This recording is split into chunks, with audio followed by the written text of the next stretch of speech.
All right, so it's 3 o'clock. You ready? We're going to kick off the next session. All right, so everybody tuning in now. This is officially, we're starting 3 o'clock. From zero to teams, use teams fast and efficiently with Michael Plettner. Take it away. So I'll queue up the questions in the window, and if you would you like me to stop you at any point, or would you want to just continue to the end? No, let's continue until the end. So Okay. it will be very demo heavy, so it maybe makes sense to just complete the demo and get the questions and come back to the specific scenarios if there is something, because there's a delay. That's fine. Okay, very fair. All right, I'll queue up the questions and take it away, Michael. Perfect. Thank you, and welcome to my session. And not only to my session, but also for the I was so close to say SharePoint Saturday Philly. It's not true. It's a Microsoft 365, and actually it's a 3-day conference. So welcome to the first day. You may have some sessions already. So I hope you will enjoy the upcoming session. Thomas mentioned it before. The title is from zero to teams. Use teams fast and efficiently. And the background is especially my personal one. So I am CEO and co-founder of a small company, but I'm doing Microsoft UC, Microsoft consultancy for more than a decade, 12, 13, 14 years, something like that. And usually I'm in customer projects which are on a global scale and basically in enterprise environments. So what usually happens in those environments, you get the product and someone said, here's something new, feel free, do it.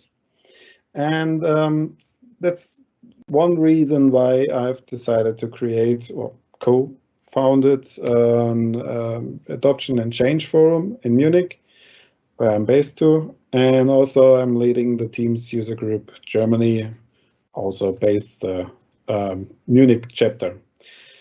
So on a daily basis, I'm doing Microsoft 365 implementation, planning, also for especially Teams, doing the adoption planning, also from the technical perspective, how to get the admins involved, but also the main stuff is with end users. And that's a background for the session. So I would like to, or I hope to get you some insights for you, how to use Teams fast and efficiently so that you can use the tool right away and maybe get some tricks, some hints how something works, and maybe you can get an idea about the way how Microsoft Teams works and how you'll be able to stay in control of your notification and the messages you get. So first of all, let me start with a very, very important message.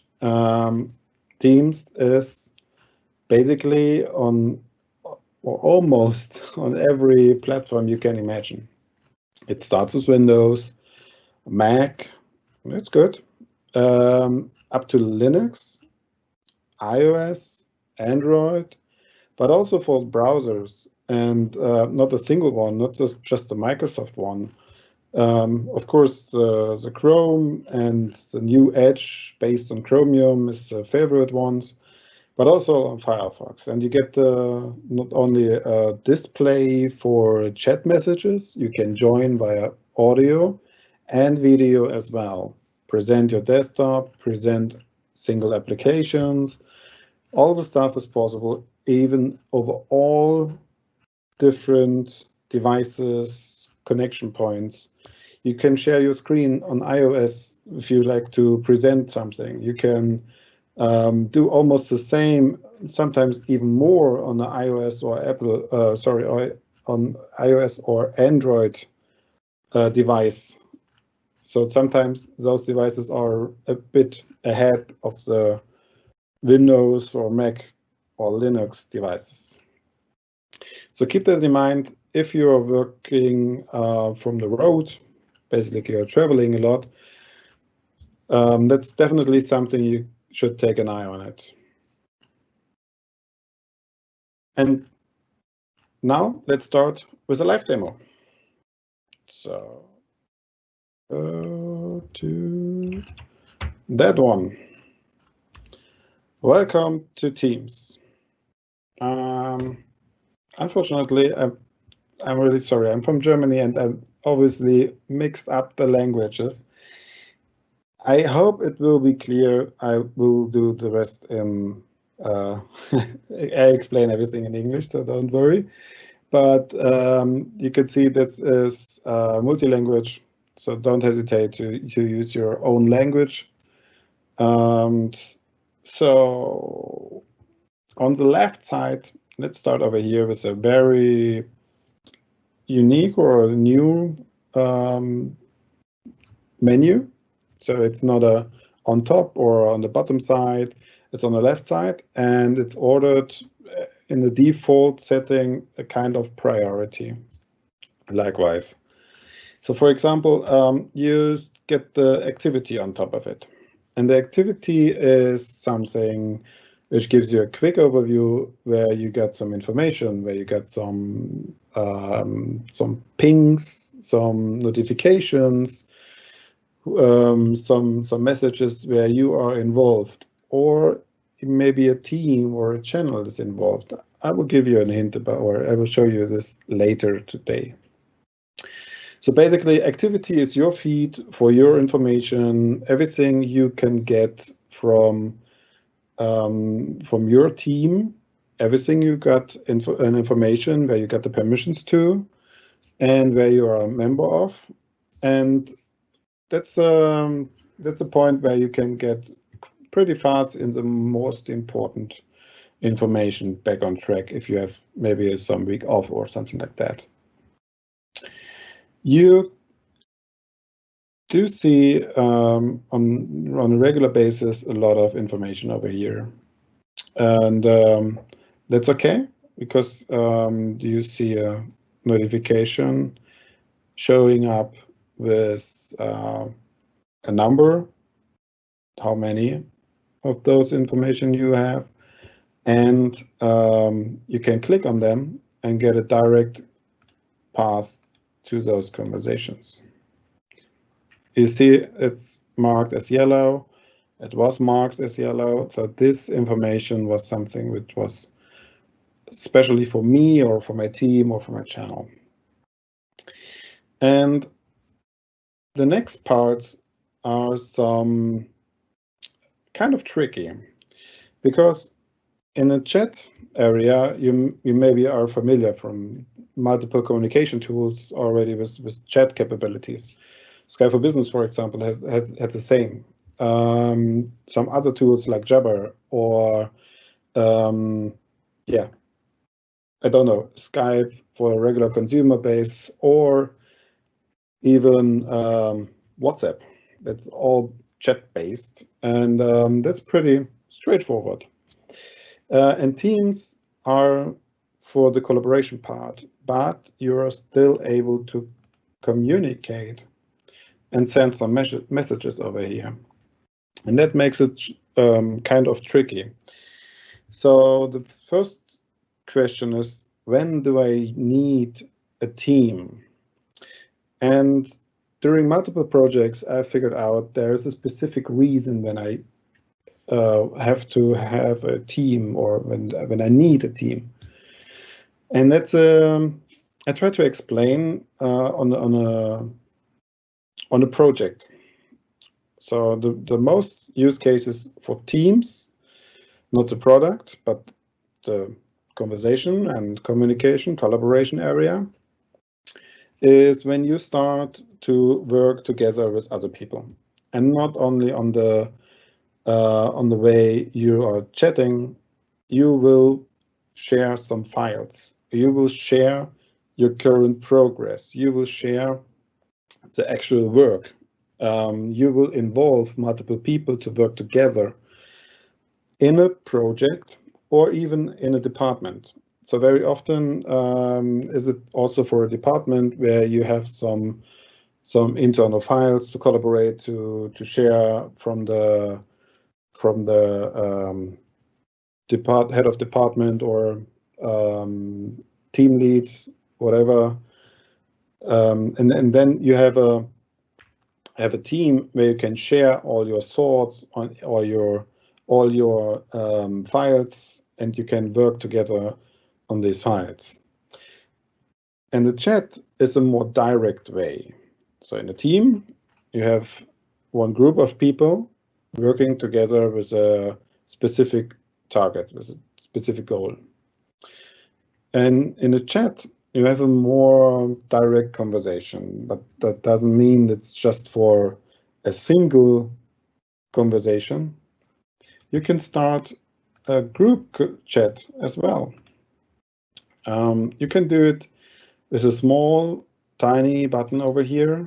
I hope it's good to see. I just started with a bit zoom in here, and let me start with Alex here, and let me add Megan, and so I've got a group chat.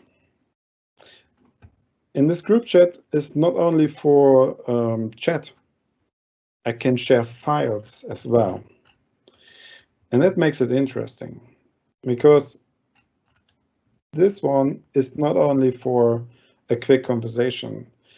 In some cases, it's important to understand I don't need a team for everything I would like to share or to discuss. Sometimes it makes sense if you want to inform some people, work together in a single document. It's enough to work in a group conversation. Keep in your mind, when you share this file, it's still on your personal storage, shared with all these people in the group conversation. You can add some additional persons here. Let me add here Miriam. First of all, let me start with the conversation here. Hi, and I got the group conversation over here. It's up and running, and now let me add Megan. And now I have three options. I can decide with a whole chat history. Sorry, that's one. With a chat history based on a specific number of days, and without the chat history. But this just includes the chat history, not the file sharing. So you may have to add some file permissions afterwards manually. Anyway, that's maybe not the best way to find it again. And if you have worked with Teams a couple of times, it will be full. The whole messages will be saved the whole time. You can just hide them, and that's it. But it's not possible to delete them on a typical way, like a file or something like that. And when you try to find this back in a couple of days, or try to find it again, then it maybe makes sense to give it a name. Project Y. And now you see the group chat got a new name, and I can make it more clear for me what was the purpose for the group chat. And now let's switch back to Teams, the group of people. Every team starts with a wiki. This wiki is not the best option for the to store your information. So yes, it's easy to handle, it's straightforward, but you will lose some handling afterwards when you use wiki over here. So the most users add another tool like OneNote. And what you see here is there's not just a single app to add in a team. There are thousands of apps, and they are basically in every section you can imagine. Apps you can add here. For example, a mind map tool like MindMaster, mind map, or whatever. Microsoft-based tools, external tools, and basically everything you can imagine on a third-party tool. That's cool, but sometimes it's restricted from your IT department. So maybe it's worth to check that out. And if you just see 10 or 20 apps, then it's limited. If these apps are third party, please keep in your mind they may have some extra costs, and all the data saved over there are not in your company environment anymore. So think about it when you use external services. Anyhow, when I start with Teams, I have a almost empty conversation over here. But I do see there are some marked channels. Oh, and these type of things are channels. I can basically create a team and do everything in the general channel. This general channel is by default. You are not able to disable it. You are not able to delete it afterwards. It's available by default. It's also available in your language.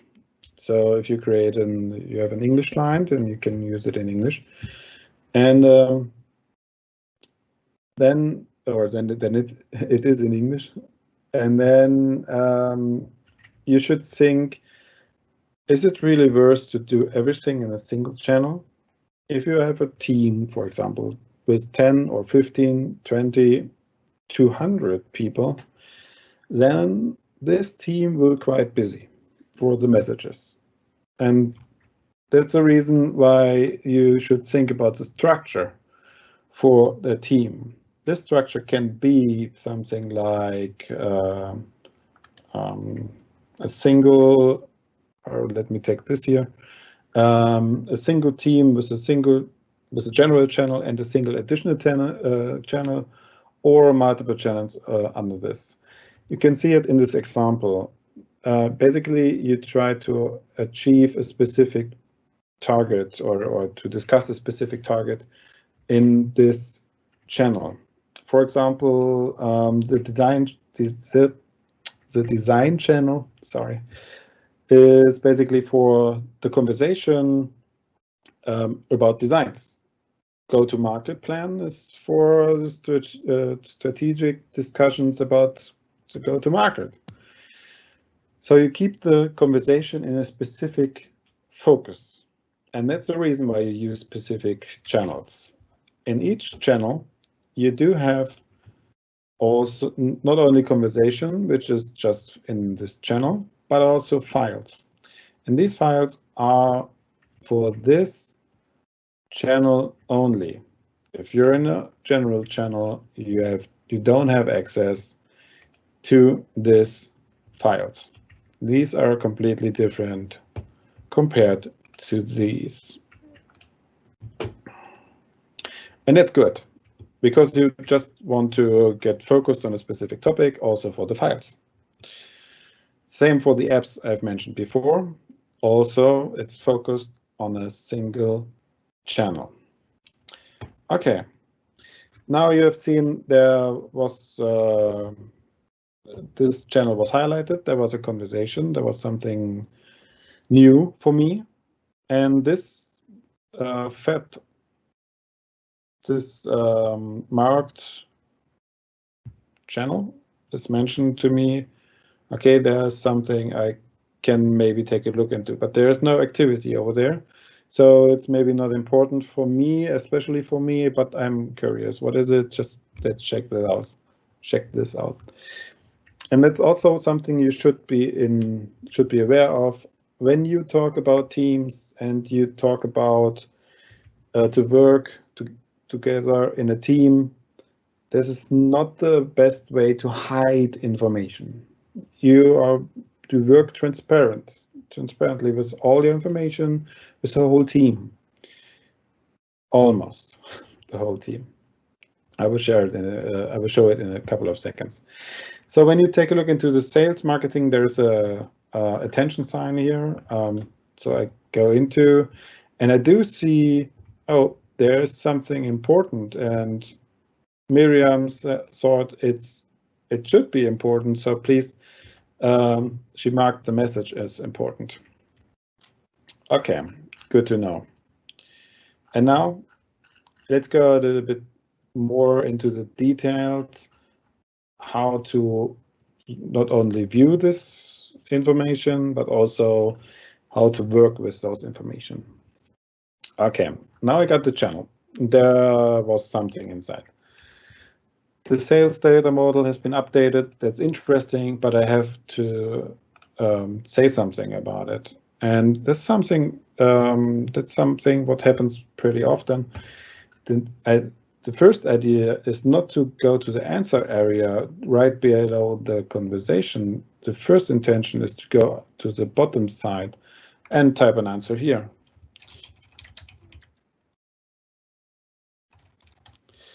But as you can see, now I got the information in the same channel, but it's not related to any other conversation.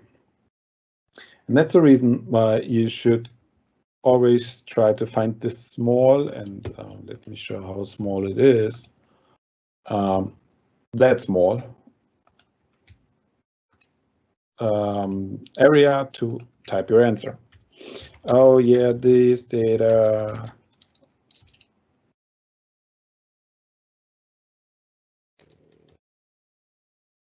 Okay, now I got the right information in the context. If I do have the permission, I may be able to delete it. Yes, I am able to delete it. And what I've done right now is not quite obvious, right? And this happens a lot. In Teams, you have some, I call it magical 3 dots. Those dots are hidden on a general base, so you don't see it right now, but when I hover over the channel, I do see the option, advanced options, more options. And that's something I've done here as well. So let me delete it here. And I would like to share also that there are some very, very useful options over there. You can share it with Outlook, but it's not like now you have an email or something you can send out as an email. You are able to share those information as an email. So I'm able to send it outside of Microsoft Teams. Thanks to the some new features, you are still able to answer that in Outlook, at least in Microsoft 365 Enterprise. I think that's a new name, suite for Office. It's not available in the previous Office suites like Office 2013 or something like that. So you're able to send it out, and then in Outlook you can answer directly into the conversation. What's good? So you can point to a specific conversation, but also you can translate it. And now I guess it's not possible to read for you, but now I got the translation in my configured language. So that's something what can Microsoft do out of the box. Someone is typing in Japanese and you can translate it into English. That's perfect. No one has to care about how good is my English, how bad, what is the right word for this. So you are able to write in your own language, and the other ones are able to translate it, even if they are not English, there are so many languages available where you can translate it. So that's more inclusive. Okay, I've learned answer to a conversation with a specific answer area. Okay. But I do have some buttons over here and over here. What's the purpose of them? Okay, let me try to open that one. When I start a conversation in a team, I can start and write hi over there, and I hit the enter button and it goes into the channel. Woo. That's not what I thought. Okay, now there is a small trick. I can go to the answer area and push the button with the arrow which goes up. And then the cursor jumps into the previous conversation what I've typed before, and I can edit it.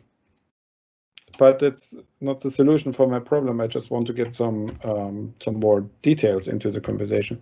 So once again, I try to get some details over here. And the first one is I can press Shift and get into a new line. But I can also hit the button which allows me to get some formats over here. And that's a trick. I can create a more better readable message over here. So welcome message. I can create a subject. Now let me share here, and now I push the enter button, and it's not doing this. It's not sending it directly. So with this new format to edit the messages, you can use more options like let me write some messages. This is for M365 Philly. Welcome. So that's good, but from email, I may be aware of it. I can mark it as bold. Make it bold, and I do have some capabilities to make it more visible with headlines and do some format stuff here. But interesting is to create some tables. So I can insert some tables over here. I can add something like numbering. Start, welcome, and as you can see, it's not sending it out right now. So it's just again in edit mode until I send it out or finish my editing here. But now I've decided, hey, that's good information not only for this team or this channel, it's good for another one as well. So let me put it into digital in its initiative public relations. So I hit the button post in multiple channels, select channels, I go over here, select this, say okay, now I got this one here. Okay, I'm happy. It's maybe not good that everyone can answer, so it's good to limit it to myself and the moderators. But yeah, now I'm happy. Now I send it.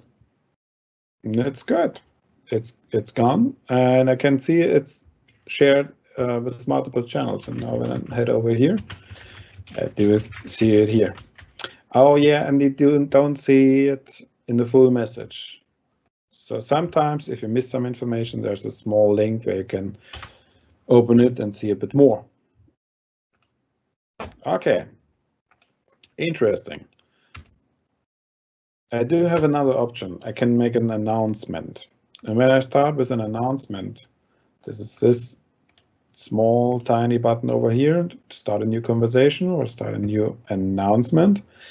Then I can start with something over here. headline. Let me check if I can get. No, I'm not able to get any useful information. So let me just change the color, because I don't change some colors over here. A kind of small AI decided which color is the best to see the type text over here. And that's good. Okay, I'm fine with that. I can, once again, create some subtitles here. Let me do it here. And hello again. And now I would like to mention some specific person. And that's a point where the mentions come in. I said before at the very beginning, I got some activity news. I got some information on the left upper side under activity. And in this activity, I do see some direct mentions, but also for my person, but also for the channel or the team. And that's something I could start with an @ symbol. So let me address something directly to Megan. And okay, I know Megan, so I don't have to use the Bowen after that. So let's go with Megan. Hello again, Megan will share in. And now I would like to share it in this team, but this team is not an option when I try to add, start to write with an @. So just start to type. And you see there is an option to add the team as well. It got marked and linked. And when I start to push out the message, I get something, an @ symbol here. I will show it in a second. And do have multiple options when I start with some more stuff over here. Some is more fun, like Giphies, like GIFs from Giphy, something like that one. I can put it into the messages if you have a very good relationship with all your coworkers, or it's company standard. You can, but you can also use some general emojis over here, and of course for more business specific. Okay, you can add some files over here. In this option, you can select if it's coming from an existing file in a team or in a channel, from your personal store, OneDrive, or from your PC directly. And after that, those files are attached and saved into the files or area. Okay, so I made an announcement, and you do see it over here. I've made an announcement. This is more visible for all the users into this channel. Okay, now, and I made some conversations over here. That's good. Now I'm in the lucky position, in a lucky situation to create a new team I'm responsible for a project. That's good. So I start to create a team, and this team creation button is maybe not available. Many companies restrict the creation of teams, the group of people, with some policies. And those limitations are for a specific reason. When you start with a product like Teams, many users try out and get some hand-on experience, and they create teams just for a single person to try something, and no one knows, are there any important information? Is there anything productive? Is there anything what maybe was misused as a personal storage because maybe OneDrive was not available for whatever reason? And that's maybe the reason why that's not available. Anyhow, in the most companies where it's disabled, you get another workflow to use to create some teams. So if you are in a lucky position to create a new team, then I'm able to create a new team. I'm able to select between private, public, and organizational wide. Basically, if you create an organizational wide team, you are not in charge of adding persons into the team, because all persons of your company are automatically invited and member of the team. Public teams are available for every person in your organization. You can see them, and they can see the team and can decide to join or not. And last but not least, the private ones, which is pretty common. So I just create a demo team, and let's start with that one. Okay, now I got a team. Hooray! Well done. The next step is, it's a team. I would like to work with other people together. I have to decide which should be in my team. So let's start, with Megan, Alex again, and let's start with Brian. And now I add those person, and you can see I have an option here. This is for members, but I can also assign the permissions to owner. And with this change, I have 2 of 3 available roles in your Teams environment. The owner is basically the responsible person for this team. He's able to set some options. He's able to, he or she is able to set some configurations, like is it allowed to delete messages? Is it allowed for regular members to delete their own messages or something like that? But that's very company or personal related. So if you're the project lead, you maybe have another opinion as someone in a fun team, for example, or for the organization of the Christmas party or whatever, or next online event. There may be some other opinions over there, and but the owner is the only one who can set up those permissions into a specific team. Then you have the members. The members are still able to work in a team, and they are able to create communications. If they are allowed to create new channels, they can do it. They are full members. They can see everything. They are able to work together, and they are just not able to change the permissions into the team. So, okay, I've got some people into the team. It's perfect. And now, I've mentioned before, there are some channels, and I would like to share some private or more secret information with Megan. So let's create some, let's create a top secret channel, and that's good, top secret channel. And now I would like to edit, but this will point me to available for everyone in the team, visible for everyone in the team, top secret channel. That's not the purpose of that. I have another option for a channel which is called private channel. And this private channel is, when I click the next button, pretty similar as a Teams creation.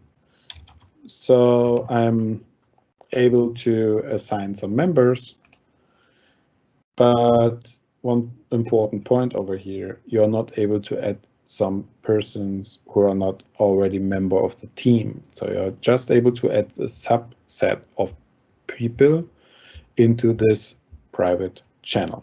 So, okay, Megan is once again my member in this private channel, and you see there's another option. It's not related to the team where the channel is related in or saved in. There's another option to set up the permissions as an owner or member. So let me put her here into Dr. Ranmon as a member. And now let me start over here. And this channel got created and got a new symbol with a lock. This lock is basically just a visual hint. This is a secret channel. I'm still able to add some files over here and it's perfect, but I'm not able to add all these apps over here. If you take a specific look into the Microsoft related apps, you just see 2, 4, 6, 8, 10, 12 apps over here.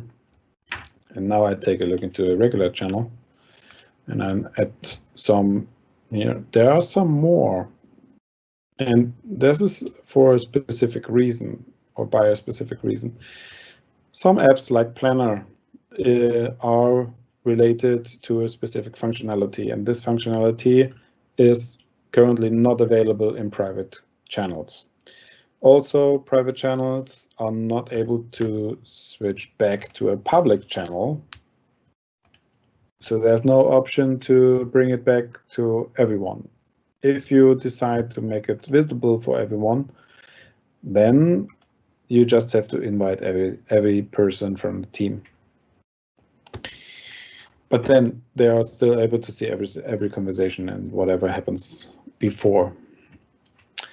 Okay, now I said you got some maybe multiple messages over here. You may have some regular work over there in Teams, and now you got a full information of a flood of a project where you have been on vacation for the last 3 weeks, and there was a lot of conversations over there.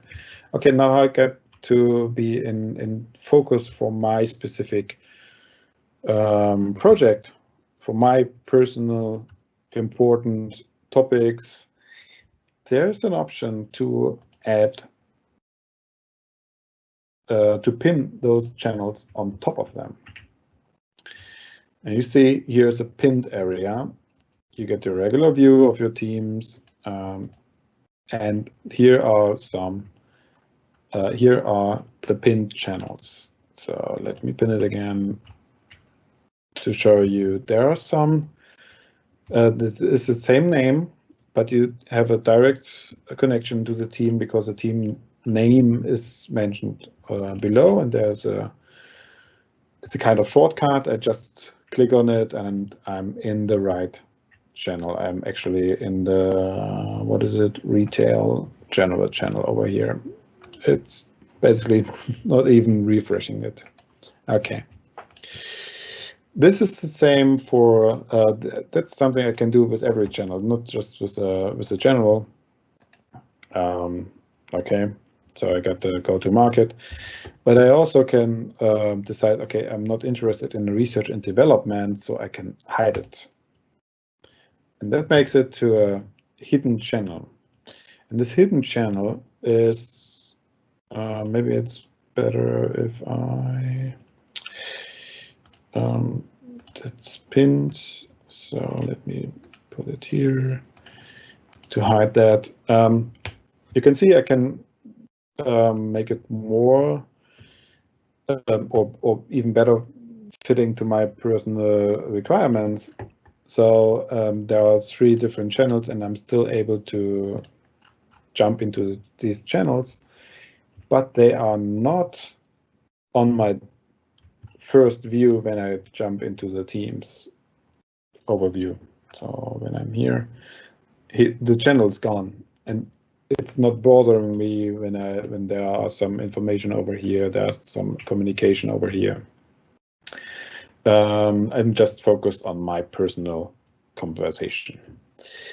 What happens a lot if I'm not in the office for a couple of days, I get a bunch of new information over here. This one is quite a little bit busy. Now, I've seen something where I have to react, but I'm currently in a hurry, so I decide to mark it as unread. And you see there is an area mentioned me. the unreaded part starting here, unreading part, and it's getting back as bold and marked area. When I hit this, I do see still this area, but now, okay, it's gone. Oh, that's something in Chinese. Translate. Oh yeah, okay. Now I can understand it. That's good. And I have to be in a hurry right now. Okay. Let me explain you. That's something you can. Sorry. That's something you can structure for yourself to work as you like to work. You can show something. You can hide something. You can even hide some teams. There's a specific area for that. So that's okay. It fits to your personal work style. You can move it up and down. You can also move those icons if it's more convenient for you to have more calls, and maybe I put it on top of it, or maybe the activity is more here. So you can customize it. And that's great because it's your team. It's your team's product. When I take a look into the calendar, I'm able to create a meet now, which is basically I'm starting a meeting, but I'm also able to create an appointment, a meeting invite, which is always Teams meeting. So daily catch up. I can add some direct person over here, but I can also add a channel. And when I add a channel over here, let me do it this, then this meeting will be in the channel as well. So MS Teams, let me just show it for you. Sending out. Okay, this meeting is currently creating. Okay. Come on.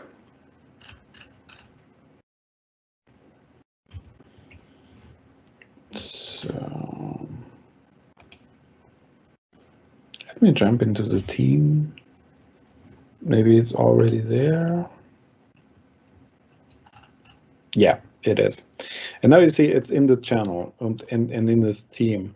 And everyone in the team can join it on their own decision. It's not a direct invite. It's a more, if you like, invite. It's an optional part. So keep it that in your mind. You are able to invite a whole team or a whole channel into your meeting, and they are not enforced. They are not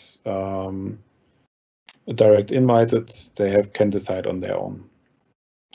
You do have some other options over here. Just let me bring it back to the previous default settings. You can see all the files which are currently in your use, in your team, shared. Now you see that's something I has been working on. See some downloads, but also see my personal OneDrive in a direct access into a single team and in a single view. Sorry. Okay. Now, as one of the last parts, some new features. You can pop out chat. Pop out chat is something which helps a lot to be in focus when you start a conversation. You can move the actual Teams app on the other side and still be able to have a chat here with the whole group. You can see it's the same conversation. And that's a new feature. It will be there for meetings in a couple of weeks as well. It helps a lot for the handling, also for if you jump into Teams a little bit around, maybe write in something, do something together. And as my last tip or my last explanation to you when I find something. I think here was some. No. But the marked 8 is definitely something.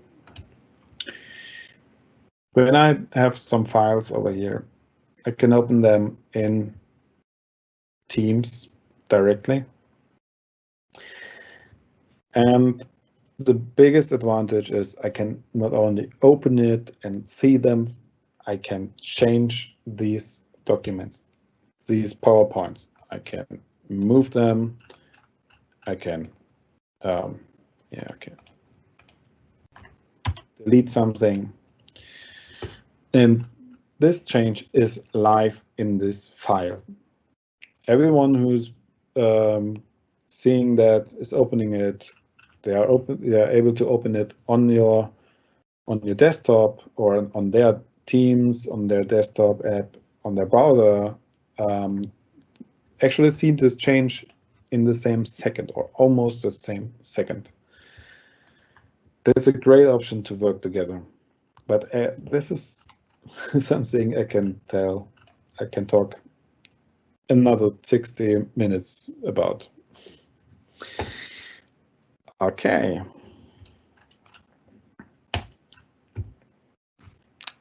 I would like to say thank you for your patience. I'm looking forward to answer your questions. So if you are interested to connect, please, you can find me on LinkedIn, Twitter. I usually Twitter something about Teams, sometimes more technical, sometimes more user adoption related, but mostly about Teams. And please also, if you like, give us some feedback for the event and for the speaker. Thank you. All right. Thank you so much. What Thank about you the so much. questions? Yeah, let's get to some questions. If you have a couple of minutes, we can answer some questions. Yes. Great information. Getting some feedback. It was a great session. So let's see. Let me start at the top here. Any specific Teams training available? Any recommendations on where to go?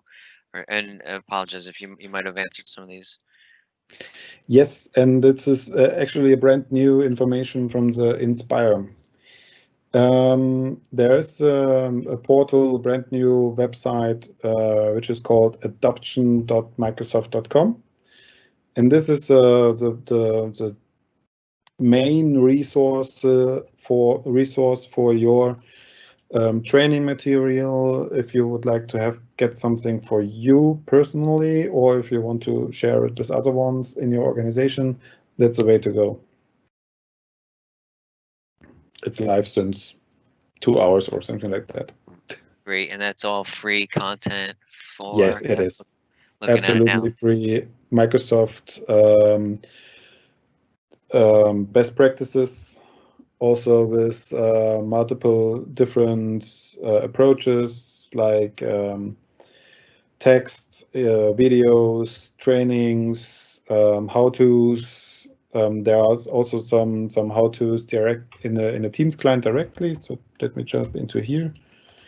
You have the question mark on the very left bottom side. Go to training, and you get actually a Microsoft website into the Teams client where you get welcome, quick start, all the stuff, which helps a lot when you start with Teams. Great. So another question here on being able to switch users in Teams. Is there anything in the roadmap for switching users in Teams, like instead of signing out? No, actually just sign out. You can get some workarounds like use the browser, make some profiles in Chrome or in the new Edge, and work into in these instances, in browser instances, but that's the only one. You can make it more difficult, like create a local account with some local instance from Teams, but that's really horrible. Chrome or Edge is definitely the way to go. Yeah, different browsers. I know that's a problem for me as well. I use a thing called Rambox. I don't know if anyone's heard of that. Like Yeah. it's yeah, it's a pretty good tool. So anyways, let's see. There's a couple more here. Calling features in Teams. How do you get the calling features through the phone? Is that an advanced feature, a paid feature? Yes, it is. So in the default settings, you can make one-to-one calls or dial in into a conference in the Teams client. But if you like to dial in via phone, that's an additional license called meeting it in conferencing dial. I think it's the right term. And you have two options to get your actual phone number into Teams. So it depends on your country where you live or where the connection is. You can use Microsoft as your telephone provider, or you can connect it to a device on your side connected to your regular provider. But that's something you have to clarify with some consultants, what's the best way and how to implement that. It's definitely additionally. All right, last one for you. Okay, so Teams, we know that Teams is built on top of SharePoint. Do you feel that Teams is going to sort of take users out of SharePoint and be the primary tool for the modern workspace? That's a tricky question. Actually, it's not built on SharePoint. SharePoint is integrated, or let me put it like Microsoft would usually do. Teams is a hub for collaboration. So it's an interface for your collaboration work. And yes, the file handling happens in SharePoint. The media stuff, like a meeting recording, happens in Stream. There are multiple services involved. It's not only SharePoint. And from my point of view, if you use SharePoint for way more than the file handling, for example, something like intranet or something like that, and you have a really complex SharePoint infrastructure, use it as you did before. You just got another layer on top of it to have a communication chat area on top.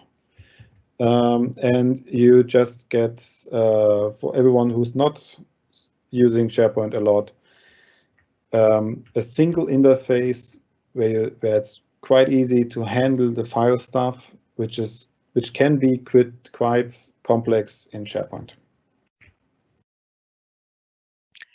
All right, that's it. I think if there's anything else, please feel free to shoot over some questions. I'll make sure Michael gets them. And I want to thank you for taking the time to, join us this afternoon and close us out for our first day. Really appreciate it. Anything else? Where can we get your slides? Where can we get your? Well, you didn't really have too many slides, but so for the people in the audience, we will post the recordings up as soon as we, do some light editing on them, and we'll get them up for you to take a look at. Perfect. All right. Thank you so much again, and have a great day. Thanks everybody for joining us.